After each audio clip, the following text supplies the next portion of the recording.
All right, good morning, sky gazing gang. Welcome to another epic lesson stream in the Up and Away series, brought to you by Project AVIATE. I'm Nick Hill, your, host over here, and here are the rest of my officers. Officers, please say your names. Hello, I'm Yuvraj. I'm the Vice President. My name is Steven, Secretary of Project AVIATE. I'm Calvin. I'm the treasurer of Project AVIATE. All right. Yeah, and also, you probably just noticed, sorry you don't see the rest of their faces. I don't know what happened to my streaming software just now, but it's not working. I promise we'll have this fixed by the next stream. But in the meantime, here we are in the Cessna 172 at... Oh god, I'm gonna butcher this name. How should I pronounce this? Just say the code, don't even say the airport name. Yeah, let's not say... we're at PHOG, so if you go into your X-Plane 11... Or, sorry, if you go into your X-Plane mobile and you go type in the location, you can just type the letters PHOG and it'll take you there. And choose your start type to be Blue Hawaiian 4. So it should be like here, Blue Hawaiian 4. Kind of like that. Sorry, I can't show you I can't show you Calvin's X-Plane mobile because my streaming software is not working. So, but if you need to remember how to pick that, just reference our stream from a few Saturdays ago, our lesson 6. And we're starting on Blue. What is it called again? Yeah, Blue Hawaiian 4. So and make sure of to the start airport name, engines off. Yeah, hold on just a second. Oh yeah, go for it. Yeah. Actually, do you want to say what you wanted to say? Yeah. So I just wanted to point out that this airport is Kahului Airport. There you go. He pronounced it. I couldn't. PHOG. Kahului. All right. So the past 5 or 6 lessons or so, we've learned how to operate our.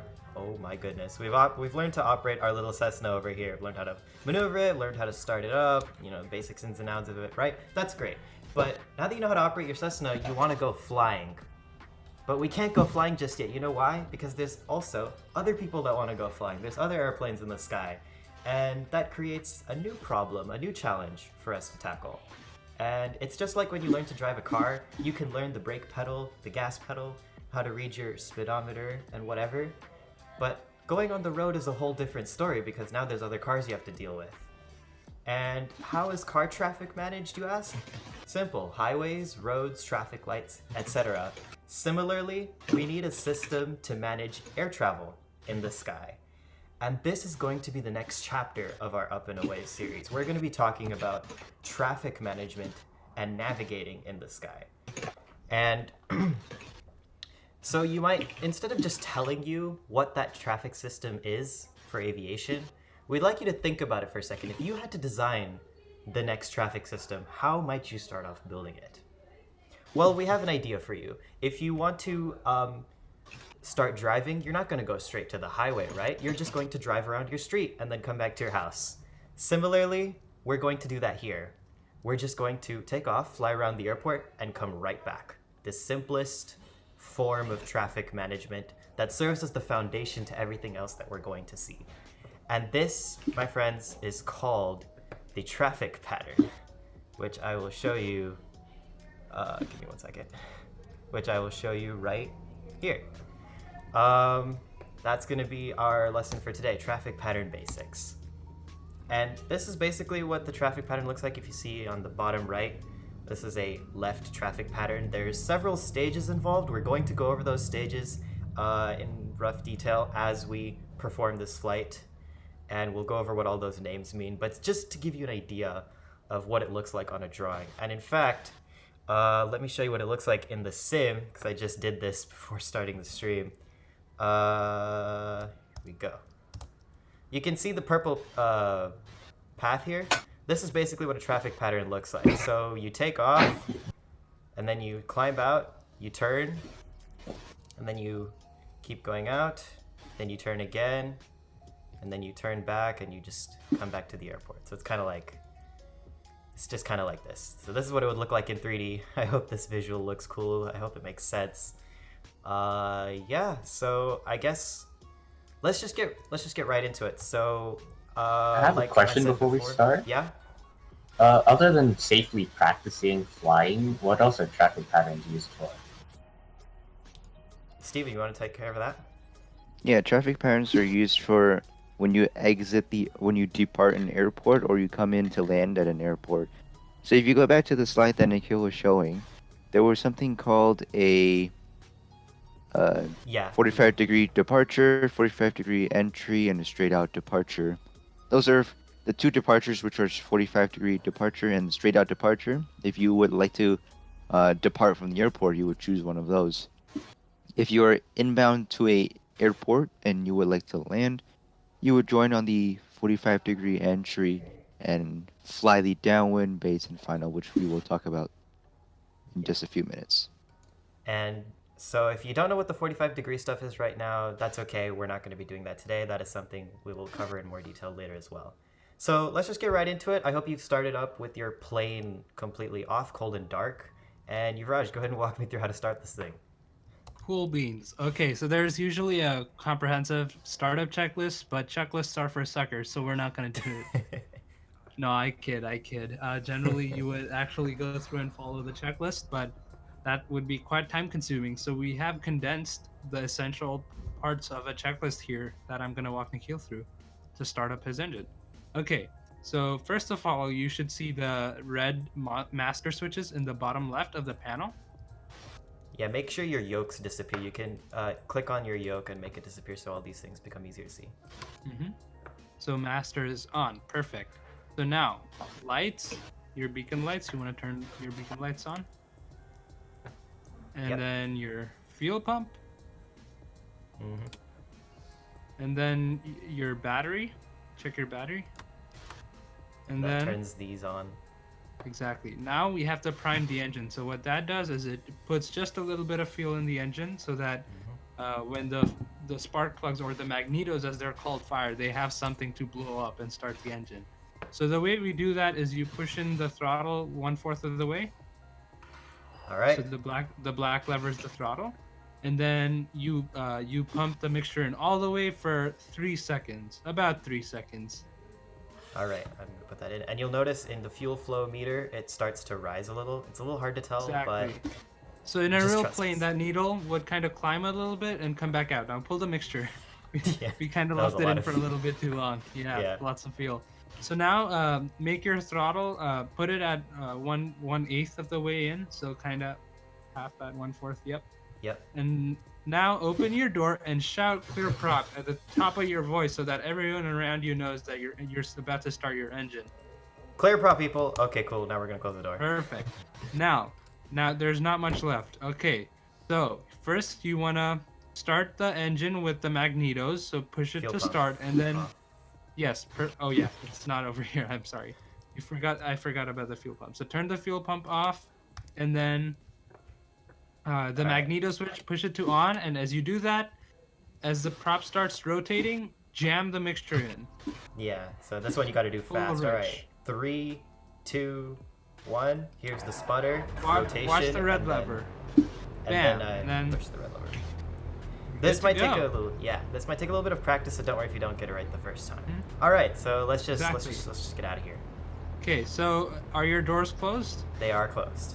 Perfect. I would hope. So now it is time for taxiing. We must taxi to the runway. So turn on your taxi lights before we move on. Yep. We Perfect. need our nav lights as well. Navigation Exactly. lights. Nav lights.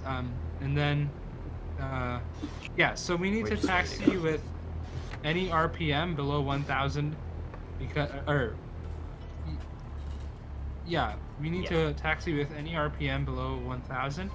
As you can see, like right try- here, this is your RPM. Exactly, in the RPM gauge.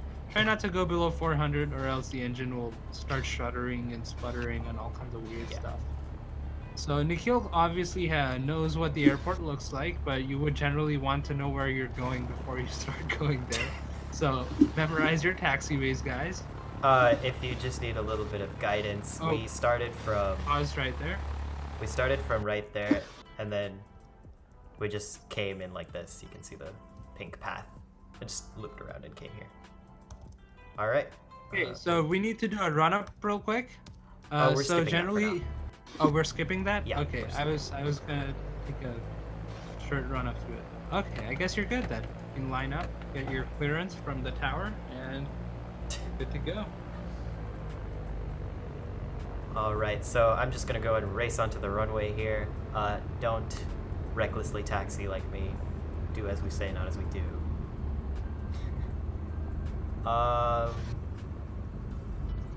All right, so one thing you might want to keep in mind. Now that we're on the runway, you'll notice there is a number on it. We'll go over what exactly this number means later, but just for now, notice that it says 2. So we're gonna go to our heading indicator here, and you'll see this orange bug thing that moves. Go ahead and align that orange bug to be right in the center of your airplane pointer, as you can see here. So like, if you move it around, you should be able to center it, just like that. This will be really important after we take off. All right, so now that we're ready to take off, just go ahead and turn on the landing lights, which remember is counterintuitive, and the strobe lights.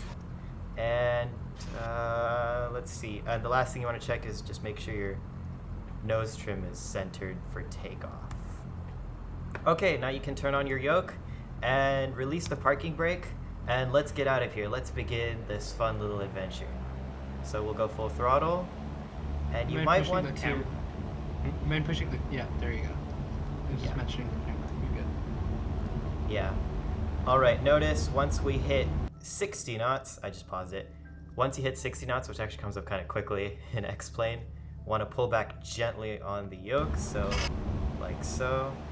And So now on you- we've taken off. For you guys, it would be more of a pulling your device back a little bit. Yeah.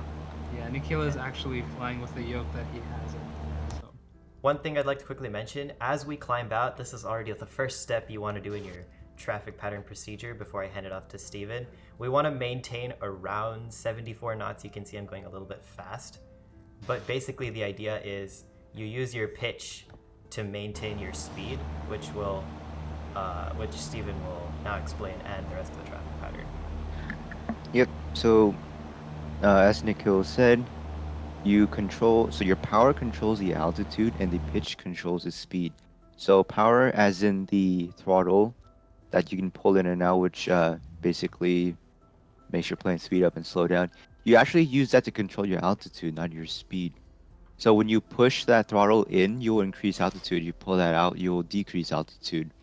Mhm. And your pitch, which is basically pushing your iPad forward and backward to have your nose go up and down, that controls your speed. So if you push down, your speed will go up, and you pull back on the iPad, your speed will decrease. So that is how you use power and pitch to control your altitude and speed. So currently we're on upwind, which is the first, and if Nikhil, you can bring out that Yeah, I'll little show the slide. slide. So Yeah. we're currently on upwind, which is when you just departed the runway and you're heading straight forward. During upwind, you would like to climb at full power, which is full throttle, and you would like to maintain 74 knots. If you don't want to maintain 74, just round it up to 75, find the tick mark on the airspeed indicator, and maintain 75 knots. During the upwind, you would want to climb to 500 feet. So if you look at your altitude indicator, you would climb to 500 feet. And if you can see, Nikhil, it is just at 500 feet. So once you approach 500 feet, you would want to turn crosswind. And in this case, we're doing a left crosswind, so we will turn left 90 degrees. When Nikhil's turning left 90 degrees, notice to what happens to the heading bug. Yeah. Just zoomed into So it here. go ahead and proceed and turn to left crosswind. Alright, let's begin the turn. Make sure to turn gently, don't like yoink it. Send your plane falling. As he's turning, you notice that the heading bug is slowly going to the right side. When that heading bug goes to the 3 o'clock position, just like right there, you begin to roll out. I have a quick question. Which is a About- fancy way of saying end your turn, basically. I have a And question just- about yeah, hold how on. far up. Calvin, hold on. And what Steven was pointing out was that the You can see this orange heading bug is now like 90 degrees to my right here. It's just to the right of the airplane as indicated on the heading bug. So that's how you want to do this. All right, yeah, Calvin, what was your question? About how far up do we tilt the plane up when we're climbing? Steven? It would be around 10 degrees, I believe. So if you hold a 74 knots, which you're not, you're going like 100 knots. You Yeah. will probably be a 10-degree Yeah. How pitch. do So we the tell thing if is it's we 10 get to degrees? 1,000 feet really quickly. 10 degrees will be the second tick mark on the attitude indicator, which he is zoomed into right now. He's I currently on 5 degrees. But Yeah. yeah, It's because we've already reached 1,000 feet, so... yep. And the next thing I want to talk about is that we would want to, our pattern altitude is 1,000 feet above the ground. So in this case, we're right above the water and we want to be 1,000 feet. Currently, we're 1,200 feet above the ground, which is fine. You want to keep a plus minus 200 feet away from your pattern altitude, which is 1,000 feet. Yeah. And basically what happened here is I slightly overshot 1,000 feet, but that's okay. So we're at 1,200 feet. And notice I leveled out, meaning I made my vertical speed approximately 0. You can see I'm kind of correcting, so I'm going a little bit down. And I brought my RPM, my throttle, back to 2,000. So just like that, you want to maintain level flight. So when you get to this point, when you get to around 1,000 feet, just try maintaining level flight and nothing else. Yep. So when you get to 1,000 feet, put your power to 2,000 RPM and just hold a level flight. So just hold 1,000 feet. Normally, you don't finish this on the crosswind. You would finish this on the downwind, which is the next step. But if you reach it earlier, then just level out and hold 1,000 feet. And normally, you would fly a 1 mile crosswind. Just use your judgment on this for 1 mile. Yeah. You can kind of see the airport is all the way back there. We just took off from here. And Yeah. I would say we're definitely a mile out already. So we can actually begin our left turn. And if you need any help also figuring out when you should start your turn, this airport's actually kind of cool because there's mountains on either side. And this just tells you don't turn too late. So make sure you turn before reaching these mountains. So we're going to start the turn right now. And once again, pay attention to your heading indicator to tell you how much to turn. Now we are turning left downwind. Once your heading bug reaches the bottom of the heading indicator, you would start to roll out. And rolling out means that you would just level the wings and fly straight. Just like that. Almost there. And just keep in mind to hold your altitude of 1,000 feet. Alright, cool. Just made it. Alright. Okay. We're now on the downwind. Now, it's a little hard to see when we're abeam the numbers. And abeam means that if you look across your wing to the airport and you see the numbers like right out below the wings, that's like you're abeam the numbers. So if you draw a line out from the numbers all the way to where your aircraft is or your path, once you cross that line, you're abeam the numbers. Yeah. Do you have a I'm better trying way to- of explaining that?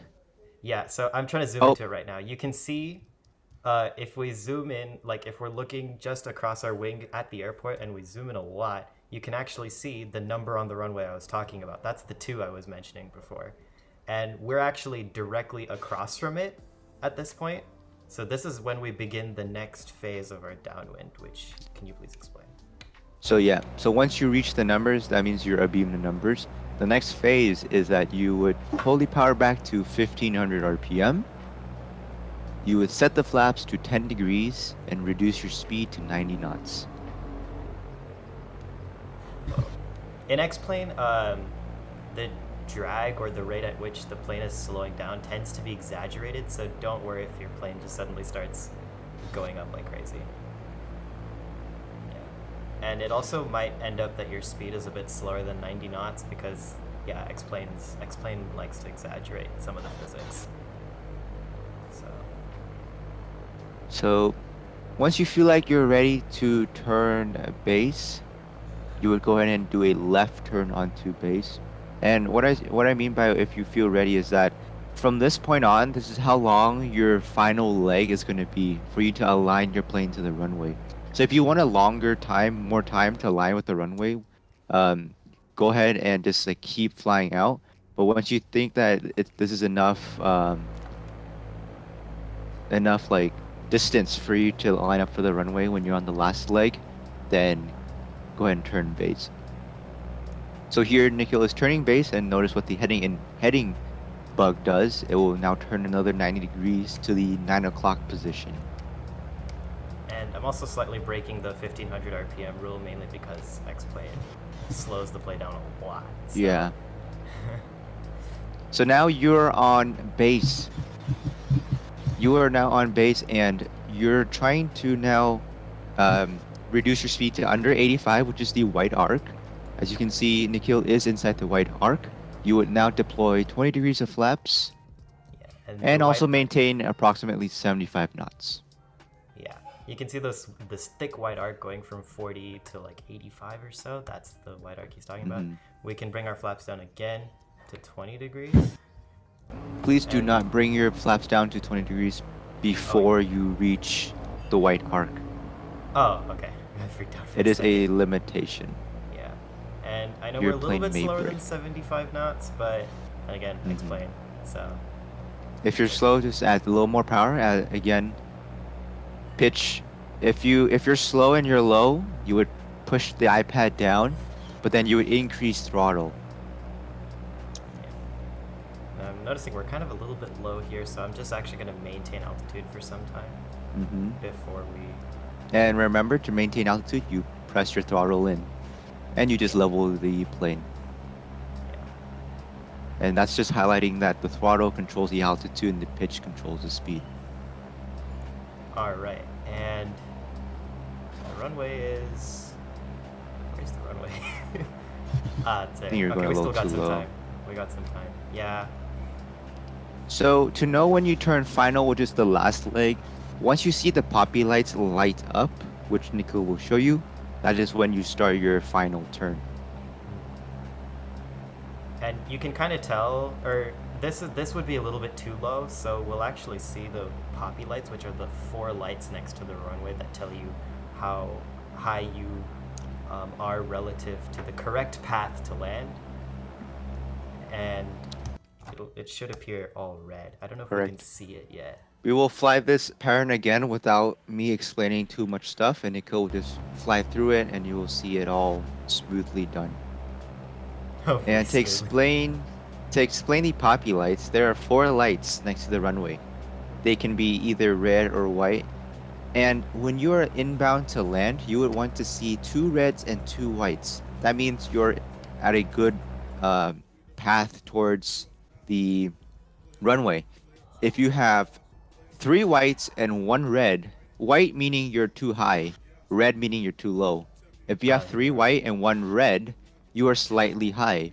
If you have 4 whites and no reds, you are, I guess, too high, and you should start descending by pulling out the throttle and pushing the nose down. These are If actually you have- the poppy Yep, lights here. So these 2 lights you see here, and then those 2 lights here. As you can see, they're both whites, or they're all whites. So that means we need to start descending a little bit to get ourselves ready. And because we see the poppy lights, we can actually start turning our aircraft onto final, which, if you remember from the slide, is the final leg of the traffic pattern. And then if you see 3 reds and 1 white, you are slightly low, so increase some power, pull the nose up a bit when your airspeed allows. If you see 4 red, you're dead. Gosh, why are you so mean? If you see Alright. 4 red, you might as well jam that throttle in and climb. Yeah. But now we're actually 2 red, 2 white, so that's okay. And we need to do one last thing. Flaps, right? Flaps, yep. To 30 Maintain degrees. 60 knots and flaps 30 degrees. Yeah, so you can see we're Once gonna you slow got- down to 60 knots, and we're lining up with the runway. Yep. Once you got that in, line up with the runway. And make sure to follow your poppy lights. They'll often change up on you, so you have to adjust accordingly. Once you're right above the numbers, pull out your throttle and slowly pitch the nose back. Not too much where your plane shoots right up from the runway and climbs again, but slowly bring out the nose so that you are floating above the runway, is what I say. And you let the plane float until it falls by itself.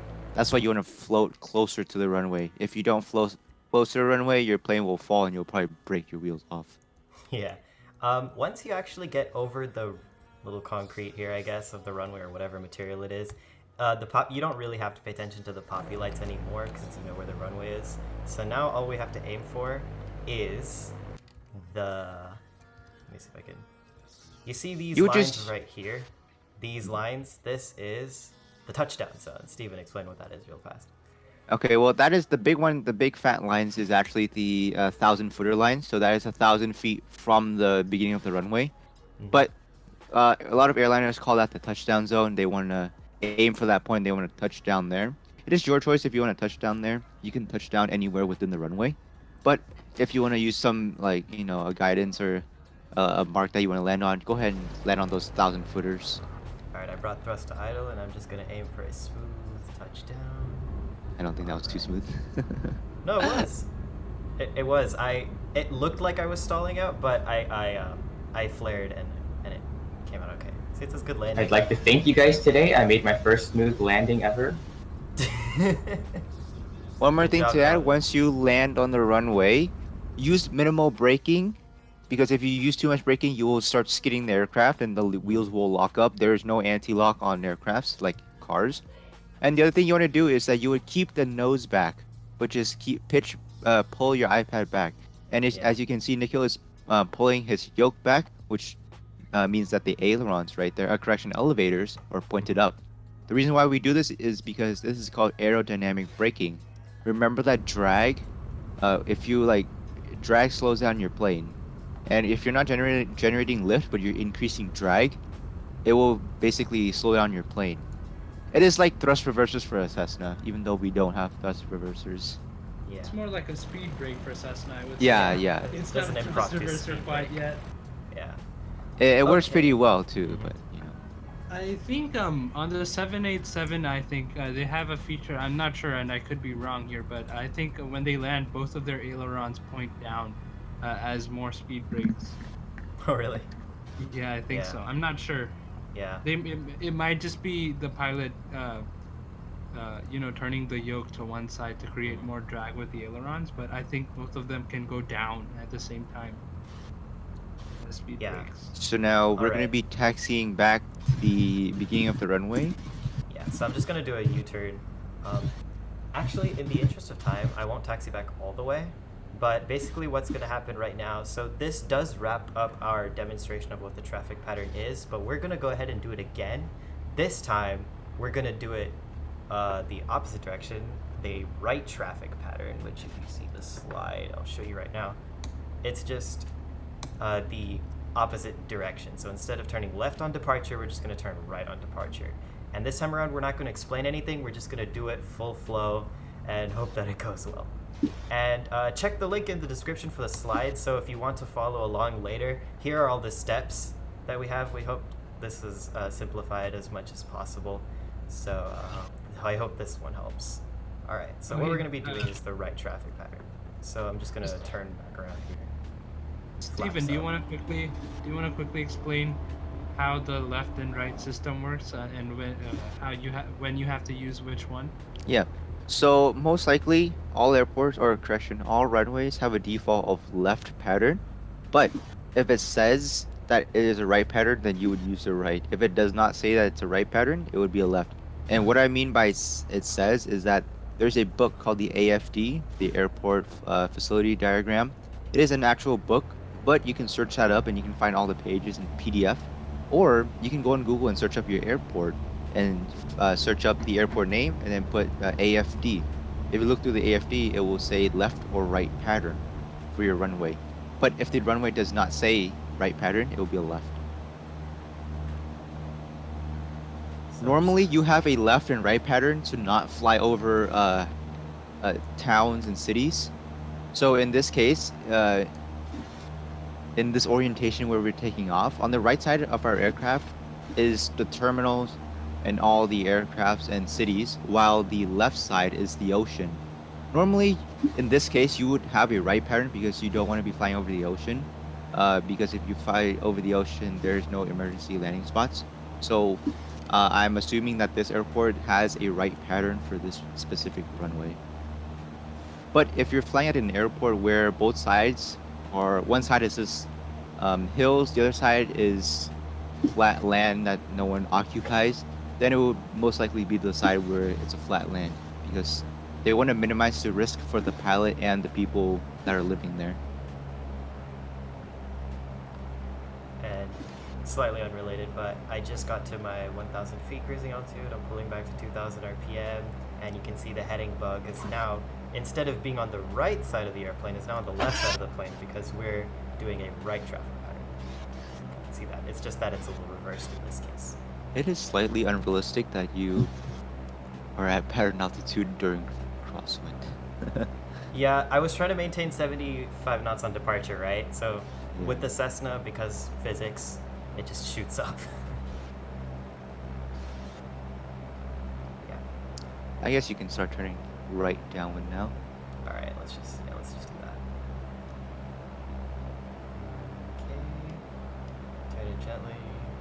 Oh, and if you have time, you can use the bobblehead that we never put out. Oh yes! Let me bring out my favorite part of this airplane. 1 second. Here we have the developer of X-Plane 11 and X-Plane in general as a bobblehead to show in the Cessna 172. Not sure if it has that on X-Plane Mobile, but No, actually, mobile doesn't have that. Darn, Aw. really? Man, Yeah. if you feel like being amused, here you go. so at this time you're on the downwind and you would be looking for the numbers, so you would want to pay attention once you're at beam numbers. Yes, we're a little bit far It is still. something that I am guilty of not doing. Sometimes I totally like miss the entire runway. I'm all the way like out there. Yeah, so be careful, guys, when you go and fly in real planes. Just be careful of that because this is crucial traffic management fundamentals. Are we Sometimes, across the numbers? You Oh, not may yet. sometimes have 10 people in the pattern. A pattern meaning this little rectangle we're flying. So imagine 10 people flying this thing and you guys are like right in front and behind of each other. It is somewhat stressful for the air traffic controller. If you want an X-Plane mobile, if you want to keep a look on the airport while keeping an eye on your instruments, you can sort of keep this diagonal view. And it looks like we can't actually see the airport anymore in this view, which means we're probably across the numbers already. Yeah, you can see the same number 2 right there. We've just... So we're now across the numbers. This is where we want to begin the descent. So pull back to Alvin, 1500. Nikhil, Yeah. I don't think you were flying parallel to the runway. Look at the heading bug. Oh yeah, it's fine. Small deviations can happen. Yeah, I just wanted to make sure you knew that Yeah. because sometimes going on the leg and final can be Yeah. weird. When you're not, I mean, we're kind of multitasking right now, but if you're in a real plane, you won't be multitasking, so it'll be a little bit easier for you to keep track of. Go ahead and turn final. Already? Or turn Okay. base, sorry. Turn base. Turn base. Okay. You're slightly low, I think. I feel like. I don't know. And I needed the flaps. I forgot flaps. Yeah, I think I am slightly low. Let me just maintain So some once you're at altitude. beam the numbers, pull the power back to 1500 and flaps 10 degrees. In this case, I think X-Plane you might need to leave the power at 2000 to hold an airspeed of approximately 85 to 90. Mhm. Once you roll it out on base, which is this leg right here, you would make sure you are in the white arc and then 20 degrees of flaps and you would hold, I believe, 85, yep, 85 knots. Yeah. Actually, no, sorry, 75. we 85 can is the white arc. Slowing down is pretty easy on this X-Plane Cessna. So, ooh, the runway's coming up fast. Okay. This is where we also want to do flaps 20, right? Want to make sure. You would do it on final, but you could do it now earlier, slightly earlier. Isn't that flaps You're full? I'm sorry, what? Flaps full is for final, right? Yeah. Yeah. Okay, we're at 70 knots. Let's try and maintain that. All right, where are the poppy lights? Let's see if I can. You're pause. slowly like creeping in, by the way. Sorry. You're slowly creeping into the runway. Yeah. Oh, I think I just saw it. Poppy lights. So at this point, you'll in real life. I think it's in real life. It is also hard to see. So getting this No, practice. it's in easy the to see. simulator- Is it easy? It's easier, but Yeah, it's it's not easy. like it's not like obvious. that it's there. So you do have to look a little bit, or at least that's what I remember when I did my No. when I did my training flight. If you don't see it, you don't see it. But once you see it, it's kind of bright, pretty bright. Yeah, the simulator, it's really dull. Even on X-Plane Mobile, it's a little bit dull. But you can see the poppy lights right here. The 2 sticks. One here. And one there. So we can actually begin the turn. Whoa. Begin turning a little bit here. And let's bring... once we line up, then we'll go flaps full. Alright, don't turn too fast so we can get to the center of the runway. Oh, we're actually at 2 red, 2 white. Wow. How does this happen to me? Perfect. And, oh, now we're 4 red. Oh god. Yeah. You're dead. It's a critical balancing act. And we'll go flaps full, maintain 60 knots, and when you're descending onto final, try not to descend faster than 500 feet per minute, which you can check on your vertical speed indicator, which, as I'm doing right now, I'm trying to keep it steady. I like how Oscar Meyer's head is like shining as we come in on final. Alright. To go across the numbers. We'll go ahead and aim for the touchdown zone, but like we said earlier, you don't necessarily have to aim for that. You can pretty much land anywhere, and we chose this airport because it's got a pretty wide runway and a pretty long one, so you have enough room to make some errors. So we'll pull the power back, flare a little bit. Oh, Butter it, Nikhil. oh yes. Cool. Oh, that was beautiful. That was butter. You did butter it. Good job. Yeah, and remember, for aerodynamic braking, we pull back on the yoke just like that a little bit, but make sure you don't like lift up into the air. I know X-Plane has a tendency to do that. All right, I guess that does wrap it up for our traffic pattern lesson. Yeah. Is it cool if we watch the landing from the outside in replay mode real quick? Because I feel like that was a really good landing. Yeah, let's see if we can get that. Yeah. I will end off this stream with this little replay of the landing. It's a little stuttery, but Thanks for joining today, everyone. yep. And take a look at this butter before you leave. You don't want to miss it. I think I floated though. Oh, that was great. Look at that. This was done. And that defines a great landing. Yeah, to me, this is absolutely On a simulator. On a simulator. on a simulator. And If I were to Oh. judge that in real life, that would be a flaring a little too high. Or Mhm. high. you You want to can also flare see approximate like 2 feet off the ground. and you can see the right traffic pattern we did. So actually, if you look up, you can see both patterns that we did, or rather, my 3 pattern attempts for the stream. So I have 2 on the left side here, and then 1 on the right side here. Cool, guys. So, oh god, that's creepy. Thank you very much for joining this epic traffic pattern up and away stream, whatever you want to call this. Oh, I can't. And I hope you guys have a great weekend. Stay flying, stay sky gazing, and don't break your iPad on X-Plane Mobile. Indeed. Yeah, see you guys later. Goodbye. Bye-bye.